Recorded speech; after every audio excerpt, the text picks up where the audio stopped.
This market is struggling. Once, these shoppers wouldn't have thought twice about their weekly shop, but not anymore. With prices rocketing, this pensioner's shopping basket is getting lighter and lighter. I used to buy all sorts of berries, but now I have to choose. I also used to buy some to make jam for the winter, but not anymore. My whole life has changed. But, well, we pensioners have to carry on. Food is one of the worst affected areas of the economy. With inflation running at over 12% in the last year alone, Lithuanians have been forced to buy less meat and dairy products. Prices have gone up about 30% since 2005. And the problem here in Lithuania is that food makes up about a quarter of the average consumer's budget.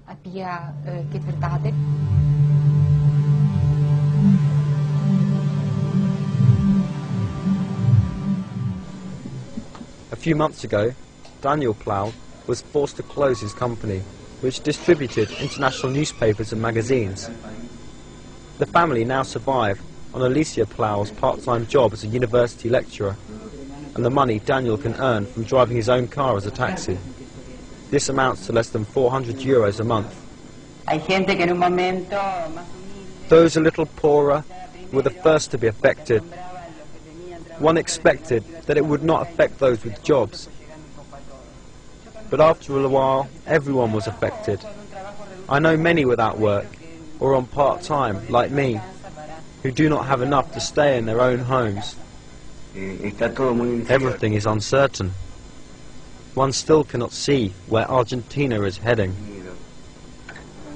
The family savings have long since been used up, so they only just pull through because the house is paid for and the rest of the family help out. But how long can this situation go on for? A few months. We can't be talking years. I don't think many families are able to survive like this for many years. More like for months. We are poor, but we live in a house for rich people. I get so depressed about this. I've got tears in my eyes. It affects me so much that I have begun thinking about leaving here. I wouldn't want to leave, but if there is no chance of a decent living here, and there are possibilities abroad, then maybe that is the right solution. The Plough family's economic crisis is not a one-off in Argentina. Over the past decades, millions of Argentinians from the country's large and powerful middle class have been pushed down into poverty.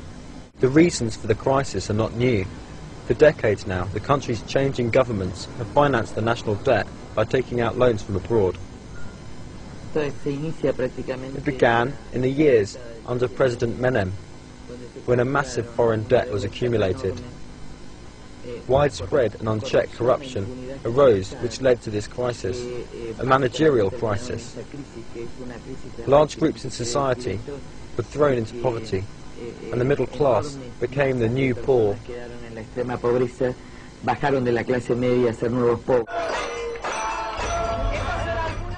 These are some of the Argentines who smuggled their money out of the country just before all bank balances were frozen. This is the black money that has been diverted via the Cayman Islands. Mr. Devoto has smuggled out $50 million that way.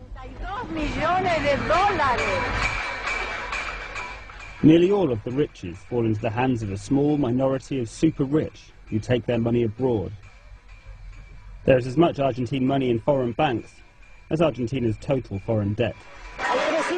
The president of our national bank, who is just 38 years old, has 10 million euros, 20,000 euros in Argentina, and the rest in foreign accounts.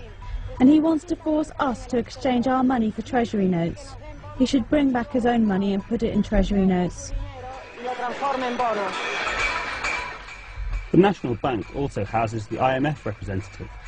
He has something to admit. The middle class, was reduced in size. That is true, and we regard this obviously as very unfortunate. It is a very sad story. High above the city, at the World Bank, they know about the mounting poverty from their report. 2002 was a tough year. Poverty has skyrocketed. It went up from 38% to 58%.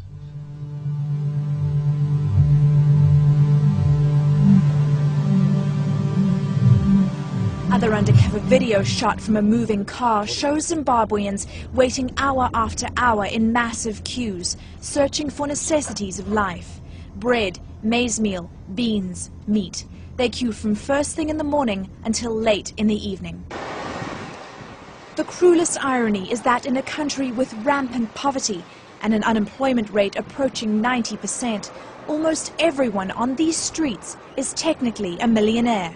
Inflation in Zimbabwe is now the worst in the world, acknowledged by the government to be running at over 7,000%, although experts put it much higher. One Zim dollar, once equal in value to one US dollar, is now actually worth less than a single sheet of toilet paper, offered in this store in bulk for $1.5 million per pack. They say they're waiting to die, some of them alone. They are the forgotten victims of Zimbabwe's economic crisis, and they're penniless. But the irony is that some of them had good jobs, but the money they diligently put away for retirement is gone, eaten away by the country's soaring inflation levels. They say the 1 million Zimbabwe dollars a month they get from government, less than 1 US cent, is pathetic.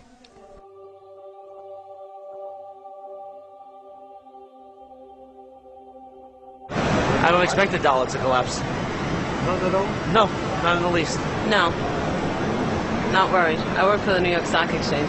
No, the dollar is going to be very strong. Never going to collapse.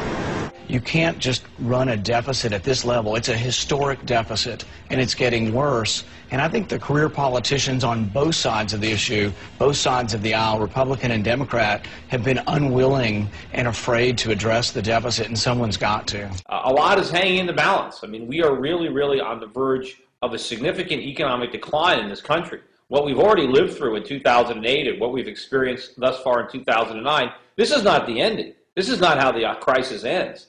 This is how it begins. And of course, the most unfortunate thing is that the U.S. government is doing precisely what I feared they would do.